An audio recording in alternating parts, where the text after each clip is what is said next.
గాంధీ రోడ్లోని the gold silver diamond merchant association ఆధ్వర్యంలో 14/9/2024 శనివారం రాత్రి సుమారుగా 50 లక్షల కరెన్సీ నోట్లతో వినాయక మండపాన్ని అలంకరిస్తున్నట్లు కమిటీ సభ్యులు కొల్లిపల్లి సురేష్, పేర్ల రమేష్ కుమార్, కొప్పరావూరి శ్రీనివాసరావు, తాతా ప్రసాద్, గాతంశెట్టి రామకృష్ణ, వినాయక శ్రీను మీడియాకు తెలియజేశారు. ఈ సందర్భంగా నగర ప్రజలు అందరూ పాల్గొని స్వామివారిని దర్శించుకొని తీర్థప్రసాదాలు స్వీకరించి స్వామివారి కృపకు పాత్రులు కాగలరని తెలిపారు.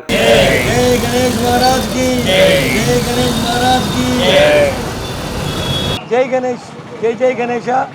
గాంధీ రోడ్లోని బంగారకోట వద్ద the gold silver diamond merchant association వారు ఆధ్వర్యంలో నిర్వహిస్తున్న శ్రీ గణపతి నవరాత్రుల సందర్భంగా రేపు సాయంత్రం అంటే శనివారం రాత్రి 8 గంటలకి 7:30 గంటల కల్లా స్వామివారికి ప్రత్యేక అలంకరణగా సుమారుగా 40 లక్షల పైన కరెన్సీతో స్వామివారికి ప్రత్యేక అలంకరణ కలదు.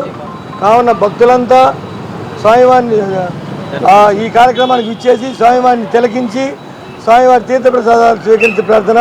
ఇట్లా gold silver diamond merchant association, Gandhi road, Ongole. Ganesh మహారాజ్కి జై. ఈ గోల్డ్ సిల్వర్ డైమండ్ మర్చెంట్ ఆధ్వర్యంలో గాంధీ రోడ్ నుండి వేయించేసిన శ్రీ రాములవారి గుడి దగ్గర వినాయక ఉత్సవాలు జరుగుతూ ఉన్నాయి. ఈ రోజున అన్నకోటి ఉత్సవం, అలాగే రేపు స్పెషల్ అలంకరణ కరెన్సీతో, ఎల్లుండి ఊరేగింపు, కొత్తపట్నం సముద్ర నిమజ్జనం. కావున ఈ gold silver diamond merchant association సభ్యులందరూ విరివిగా పాల్గొని ఈ కార్యక్రమాన్ని జయప్రదం చేస్తూ కోరుచున్నాం.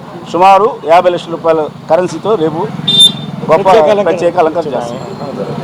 గాంధీ రోడ్లో వెంచి ఉన్న అనంత కోదండరామ స్వామి దేవస్థానంగా శ్రీ గణపతి నవరాత్రులు జరుగుతున్నాయి.